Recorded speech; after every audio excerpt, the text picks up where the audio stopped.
Welcome back to another episode of Rock Boys Football. The last 10 days in the college football landscape have really been a wild ride in regards to the transfer portal. And a lot of our conversations that have been predicated around the transfer portal have been really highlighting some of the top names that are available. And we haven't really talked about some diamonds in the rough, some players that I think would make a lot of Power 5 teams better heading into 2024. Want to dive into 5 players that I've identified that aren't getting talked enough about, but I think make a lot of teams better heading into 2024. Extremely excited to get into this one. Before we do, and as always, just want to say thank you to you guys. The amount of support all the college football fans have shown the boys over the last couple of weeks, it really has been amazing. Y'all know I love talking the transfer portal, and I don't get this opportunity without you guys. Cannot thank you guys enough for rocking with it. If y'all do enjoy the content, consider subscribing to the channel. Much more importantly,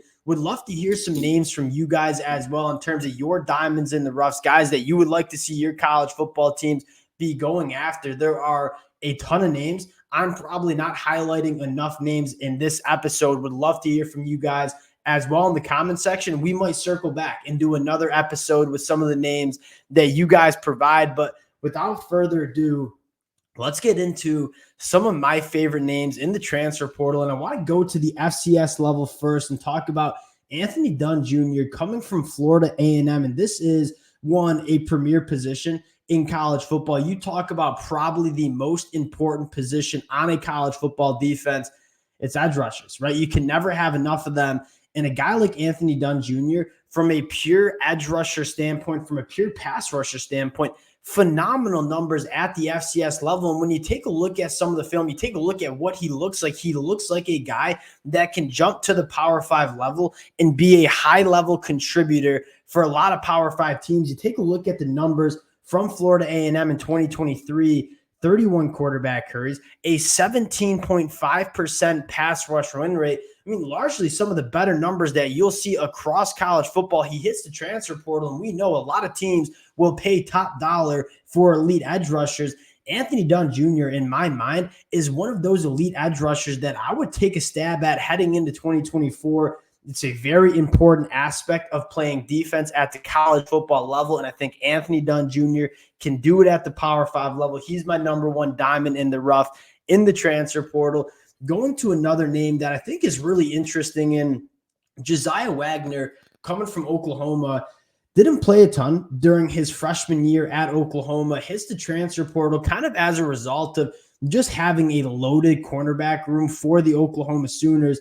You read the spring practice notes, not only from 2024, but going back to him as a true freshman in 2023. This was a guy that I think the Oklahoma staff was extremely fired up about. And if you ask some Oklahoma fans who might be tuning in, I think a lot of them would say this kid has an extremely bright future. And he's one of those interesting prospects that he's got eligibility left. He's only going into his second year of college football. You can take him. I think he can be a contributor to a secondary that needs some bodies. But this is a guy that you talk about a couple of years down the road, you might be looking at an all-conference cornerback. And as much of the narrative goes that the transfer portal, you only help yourself for 1 year, a guy like Josiah Wagner, he'll help you for a couple more years. This is essentially getting a highly coveted cornerback from the high school ranks that just has 1 year of college football under his belt. He's extremely sticky as a cornerback, a guy that I really love coming out of high school from the state of Washington.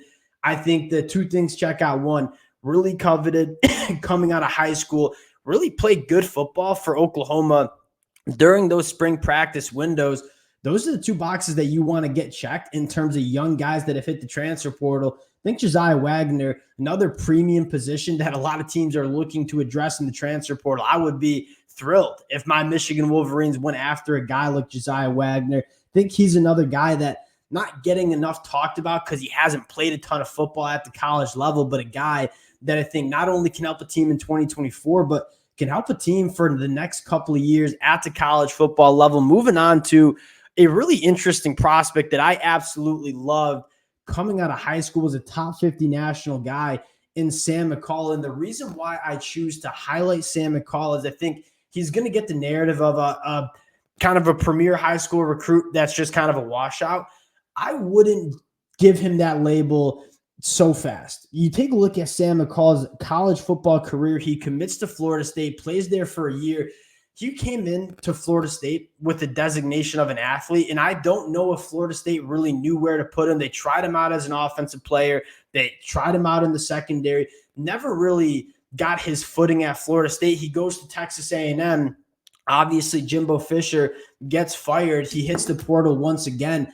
I look at Sam McCall and say, he has all the traits that you want in an elite guy in the defensive back room, whether he's playing quarterback, whether he's playing safety, and a guy that just hasn't really found a solid footing during his college football career yet. I don't know if he sticks at the Power 5 level, but again, needy teams that need these kind of bodies in the secondary, I would give Sam McCall at least a look because he checks all the physical trait standpoints. This is a guy that is extremely talented, just hasn't put it together at the college football level. And normally I shy away from those kind of guys, but specifically for Sam McCall, having coming in as an athlete, playing both sides of the football, then going to a program where the head coach gets fired, I'm not so sure that I would give him that washout designation just yet. If you're a Power 5 team that's looking for some added depth in the secondary, Sam McCall is a guy that has a tremendous upside, and there's a chance that he just doesn't work out and maybe hits the portal once again. But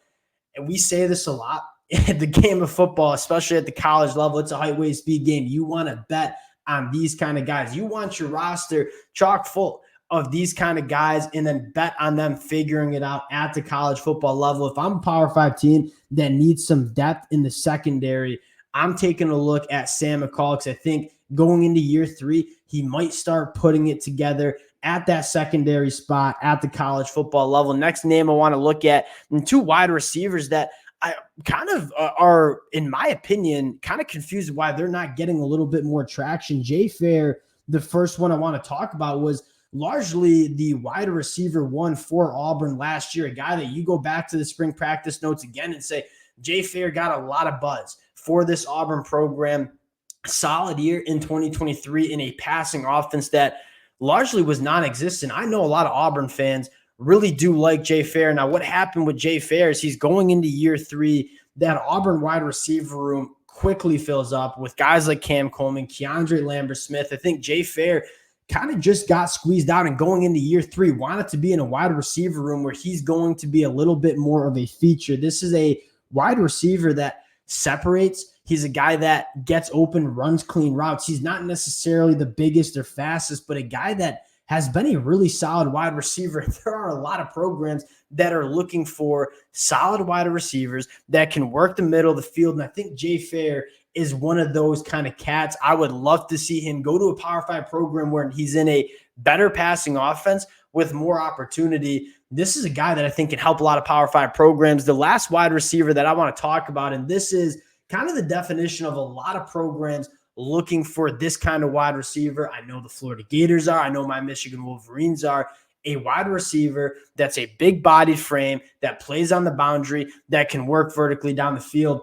Joe Griffin, coming from Boston College, in my mind, a very intriguing name where you look at what he did at Boston College, and again, an offense that was running the football a lot, not a ton of opportunities for pass catchers to put up big numbers. I mean, the last 2 seasons, 43 catches, 579 yards as a true freshman, showed a lot of promise. And then, so you got production at the Power 5 level in the ACC. Then you kind of look at, all right, what's the athletic profile look like? This was a 4-star coming out, a guy that has a basketball background, and you see that show up on the film. This is a guy that is very comfortable using that big frame, making plays with the football in the air. A lot of programs looking for that big boundary, vertical threat wide receiver. I think Joe Griffin could certainly be that guy for a lot of Power 5 offenses. Being a Northeast guy, would love to see Michigan go after him, but at the end of the day, there are a lot of Power 5 programs that are looking for this kind of wide receiver. If I'm one of those teams, I'm taking a hard look at Joe Griffin, who, again, the stats don't necessarily pop out on the paper. This is a guy that played in a bad offense, quite frankly, a bad passing attack, I should say, at Boston College, and a guy that I think can provide a lot of juice for another Power 5 program. Those are the 5 names that I've identified. I would throw Terrence Brooks in there as well, the cornerback from Texas, who didn't really figure him as a gem because he's played pretty solid football for Texas. a lot of the conversation goes to the interior defensive line, the marquee guys.